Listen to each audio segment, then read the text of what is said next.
মেয়েরা ভালোবেসে পালিয়ে বিয়ে করার আগে আজকের ভিডিওটা অন্তত একটি বার হলেও দেখুন। হয়তোবা আজকের ভিডিওটা দেখা মাত্রই আপনি এই ধরনের ভুল করা থেকে বেঁচে যাবেন।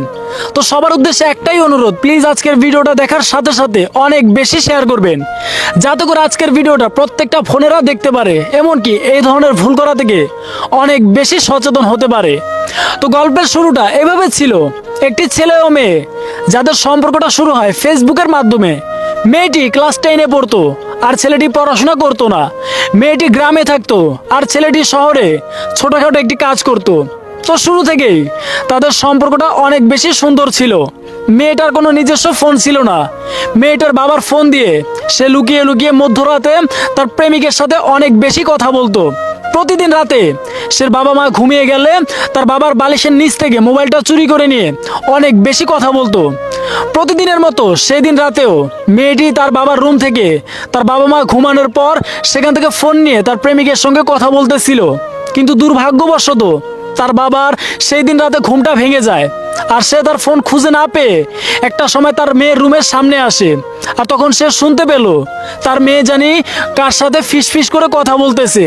আর এটা শুনে তার বাবার মাথায় যেন আকাশটা ভেঙে পড়ে, যে এত রাতে তার মেয়ে কার সাথে কথা বলতেছে। অনেক কিছু ভাবতে না ভাবতেই একটা সময় তার মেয়ের রুমের দরজায় টক টক করে শব্দ করতে লাগলো। আর তার মেয়ে অনেক বেশি ভয় পেয়ে যায়। আর সে ভাবতে লাগলো, এত রাতে আমার দরজায় কে শব্দ করতেছে। সে সাথে সাথে মোবাইলটা লুকিয়ে বলতে লাগলো, কে শব্দ করতেছে। তখন তার বাবা বলতেছে, আমি, তুই দরজাটা খুল। মেয়েটা অনেক বেশি ভয় পেয়ে যায়। আর দরজাটা খোলার সাথে সাথে তার বাবা মেয়েটির গালে একটি চর বসায়, এমনকি এটা বলতে থাকে, আমি কি এই দিন দেখার জন্য তোকে বড় করছি, আর তুই এত রাতে আমার ফোন দিয়ে কার সাথে কথা বলতেছিস। মেয়েটি অনেক বেশি ভয় পেয়ে যায়।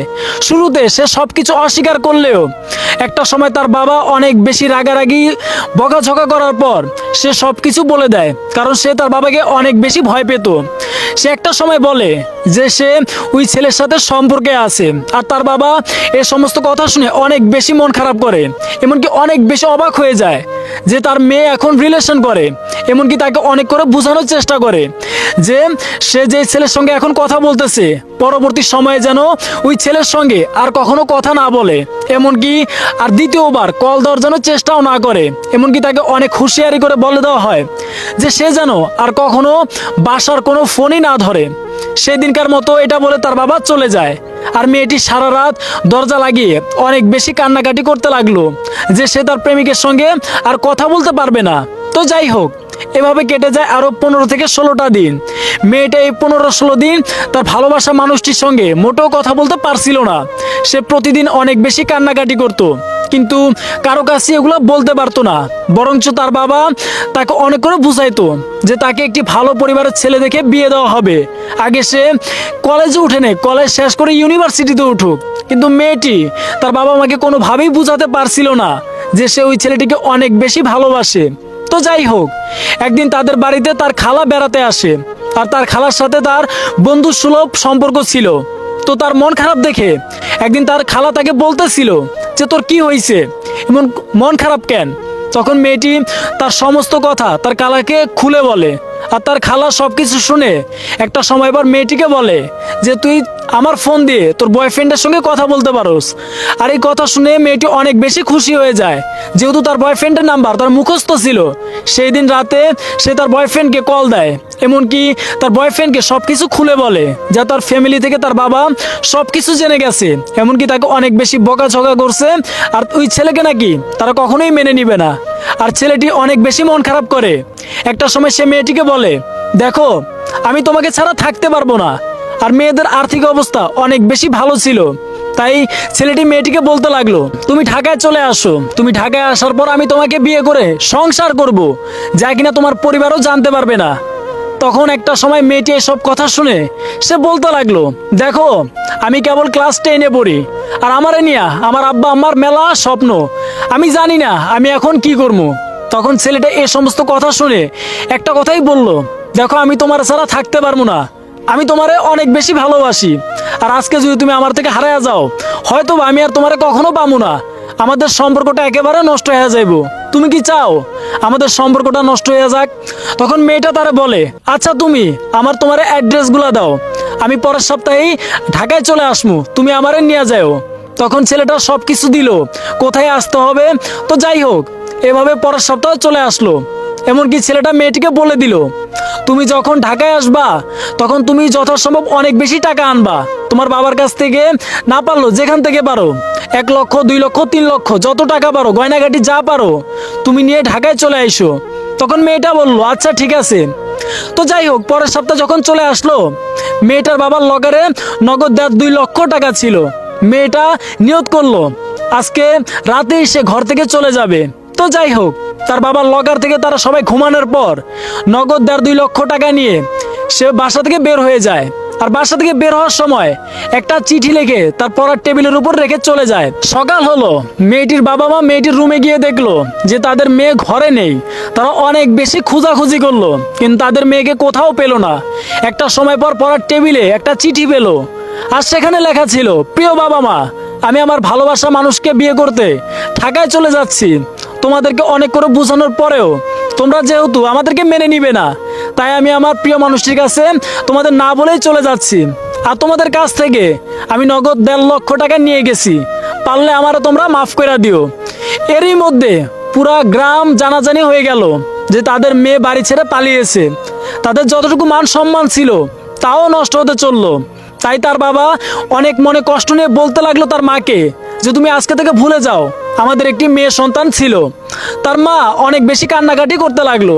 তো যাই হোক, মেয়েটি ঢাকায় চলে যাওয়ার পর ছেলেটির কাছে কল দিল, এমনকি তাকে অমুক জায়গা থেকে নিয়ে যেতে বলল। ছেলেটিও গেল, গিয়ে মেয়েটির সাথে যখন দেখা করলো, মেয়েটি তখন ছেলেটিকে বলল আগে আমরা বিয়ে করে নেই, নয়তোবা আমাদেরকে অনেকে অনেক কথাই বলতে পারে। তো যাই হোক, ছেলেটি তার বন্ধু বান্ধবকে কল দিল, এমনকি কাজী অফিসে গিয়ে তারা বিয়ে করলো। ঢাকায় একটি জায়গায় বাসা ভাড়া করে থাকা শুরু করে দিল। তখন ছেলেটি মেয়েটিকে বলল যে তুমি আসার সময় কয় টাকা আনছো। তখন মেয়েটি বলল আমি বাসা থেকে আসার সময় 1.5 লক্ষ টাকা আনছি। আর ছেলেটি এই সমস্ত কথা শুনে মনে মনে অনেক খুশি হলো, যাক আসার সময় তো অন্তত 1.5 লক্ষ টাকা আনলো। তো শুরু থেকে তাদের সংসার জীবন যথেষ্ট সুন্দরই কাটতেছিল। ছেলেটি কোনো কাজ কাম কিছুই করতো না। প্রথম 5 থেকে 6 মাস বসে বসে ওই টাকাগুলোই খাচ্ছিল।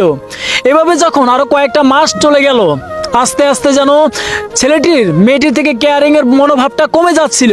অথচ তাদের দুজনের মধ্যে, হাজব্যান্ড ওয়াইফের মধ্যে যে ফিজিক্যালি সম্পর্কটা হয়, তার সব কিছুই হয়ে গেছে।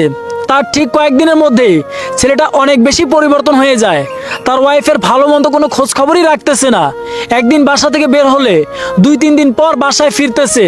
তার ওয়াইফ খাইছে কিনা, কেমন আছে, ভালো আছে কিনা, কোনো কিছুই খোঁজ খবর রাখতো না। তো যতই দিন যাচ্ছিল, মেয়েটিও লক্ষ্য করলো সে যে ছেলেকে বিয়ে করছে সে বখাটে একটি ছেলে, নেশাপানি করে, অনেক রাত জেগে বাইরে বাইরে ঘুরে, এমনকি অন্যান্য মেয়েদের সাথে প্রেমের সম্পর্ক দিনে দিনে তৈরি করতেছে। মেয়েটা তার হাজবেন্ডের এমন পরিবর্তন দেখে অনেক বেশি কষ্ট পায়, অনেক বেশি কান্নাকাটি করত।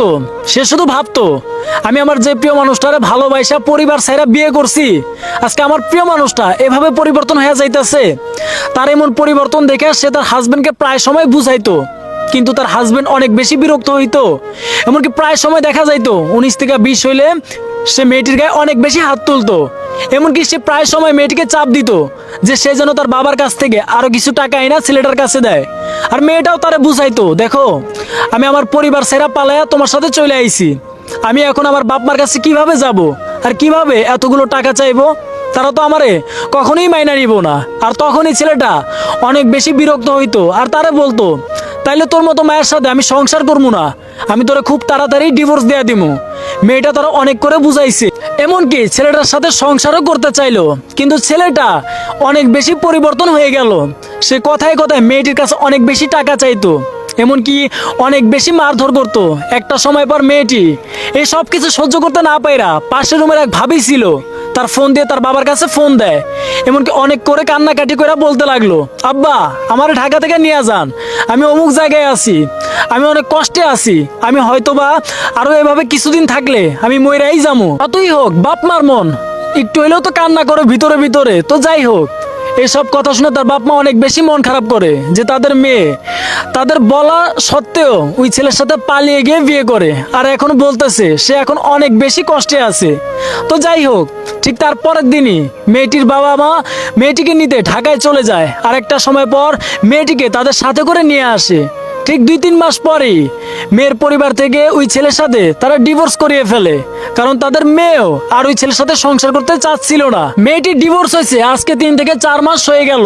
মেয়েটি এখন ইন্টার সেকেন্ড ইয়ারে পড়াশোনা করতেছে। ধীরে ধীরে মেয়েটি তার স্বাভাবিক জীবনযাপনে ফিরে যাচ্ছে। কিন্তু যত যাই হোক না কেন, তার জীবনেও একটু কালো দাগ পড়ে গেছে, যা কিনা সে চাইলেও কখনো মুছতে পারবে না। জেনে গেছে তাদের সমগ্র এলাকাবাসী, এমনকি তার বাবা মার যে মান ইজ্জত ছিল তা সে নষ্ট করে ফেলছে। একটা সময় কিন্তু তার বাবা মা তারে অনেক করে বুঝাইছে যে ওই ছেলে ভালো হইব না, পরিবারের অমতে যেন সে কখনো বিয়ে না করে। কিন্তু সে ওই ছেলের ভালোবাসার মোহে পইরা সেই ছেলের সাথে একটা সময় পালায়াও যায়।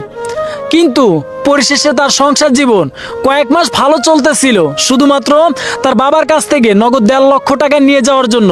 পরবর্তীতে যখন টাকাটা ফুরিয়ে গেছে, তখন থেকেই মেয়েটির উপর অবহেলার মাত্রাটা ছেলেটির উপর বেড়ে গেছে। তো আজকের এই ছোট্ট গল্পটি থেকে কি বোঝা গেল জানেন?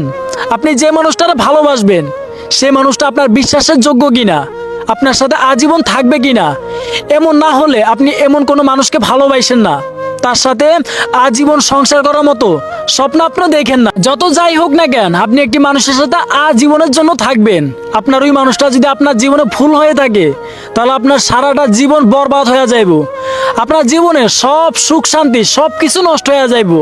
আমি বলতেছি না যে প্রত্যেকটা ছেলে খারাপ হয়, কিংবা আপনি পালিয়ে বিয়ে করলেই যে আপনি সংসার জীবনে অসুখী হবেন, আমি সেটাও বলতেছি না। তবে সবসময় একটা কথাই বলবো, পরিবারের মনে কষ্ট দিয়া, পরিবারের মনে আঘাত দিয়া আপনি কখনো সুখী হইতে পারবেন না। আর যদি আপনার চয়েস করা মানুষটি একেবারেই খারাপ হয়, শুধু আপনাকে স্বার্থের জন্য কিংবা সাময়িক সময় ভালোবাসার জন্য ভালোবাসে, শুধু নিজে ভালো থাকার জন্য আপনাকে ভালোবাসবে, শুধু স্বার্থের জন্য সে মানুষটা আপনাকেই ভালোবাসবে। দেখা গেল আজকে আপনাকে ভালোবাসতেছে, অনেক কিছু বুঝাইতেছে, আপনারা ছাড়া বাঁচবো না, আপনার ছাড়া তার দিনই চলতেছে না। কিন্তু দিন শেষে যখন তার নিজের স্বার্থটা ফুরিয়ে যাইব না, তখন আপনারা সে ছুঁইরা সে আবর্জনা ছুরি দিয়ে ফেলবো। তো সবার উদ্দেশ্যে একটা কথাই বলবো, আপনি আপনার যে মানুষটারা ভালোবাসতেছেন, যারা নিয়ে বাঁচার স্বপ্ন দেখতেছেন, অন্তত একটা বার এটা যাচাই বাছাই করে দেখবেন সে মানুষটাকে আদৌ কি আপনারে সত্যি সত্যি ভালোবাসে নাকি, নাকি সে আপনাকে স্বার্থের জন্য, আপনার রূপের জন্য কিংবা আপনার বাবা মার টাকা পয়সার জন্য আপনাকে ভালোবাসে কিনা, সেটা অন্তত লক্ষ্য করবেন। তাহলে অন্তত আপনার জীবনে এমন আজকের এই মেয়েটার মতো করুণ পরিণতি হবে না। মেয়েটি চাইলেই পারতো তার পরিবারের পছন্দের মতো ছেলেকে বিয়ে করতে, কিন্তু সে আবেগে পয়রা অল্প বয়সে তার ভালোবাসা মানুষটিকে বিয়ে করলো। অতঃপর চরম ভাবে ঠকে গেল, যেখানে তার বাবা মা তাকে বলার পরেও সে কোনো কথাই শুনলো না। আজকের ভিডিওর কোনো লাইন যদি আপনার কাছে খারাপ লেগে থাকে, অবশ্যই সেটি ক্ষমার দৃষ্টিতে দেখবেন। আর সবার কাছে একটাই অনুরোধ, প্লিজ আজকের ভিডিওটা প্রত্যেকটা ফোনের সচেতনতার জন্য অনেক অনেক বেশি শেয়ার করবেন। কারণ আমাদের সমাজে প্রতিনিয়ত অনেক বেশি বেড়ে যাচ্ছে যে ভালোবাসলো, মন চাইলেও আবেগে পয়রা একটা সময় পর পালিয়ে গিয়ে বিয়ে করলো, কিংবা দেখা গেলো পালিয়ে বিয়ে করছে, পরবর্তীতে তার জীবনটা আজকের এই মেয়েটার মতো একেবারে ছিন্ন ভিন্ন নষ্ট হয়ে গেছে। অতএব আজকে যদি আপনি এই ভিডিওটা শেয়ার করেন, অন্তত যারা এই ধরনের মনোভাব আনছে যে পালায় বিয়ে করব, তারা অন্তত অনেক বেশি সচেতন হইব। তো আপনার লাইফের যদি কোনো গল্প থাকে, আপনি যদি সেটি প্রচার করতে চান, সেটি যদি হয় গ্রহণযোগ্য কিংবা প্রচারযোগ্য, আপনি অবশ্যই সেটি ইনবক্সে পাঠাতে পারেন। আমি অবশ্যই সেটি তা প্রচার করার চেষ্টা করব। So be careful. Thank you so much. আসসালামু আলাইকুম।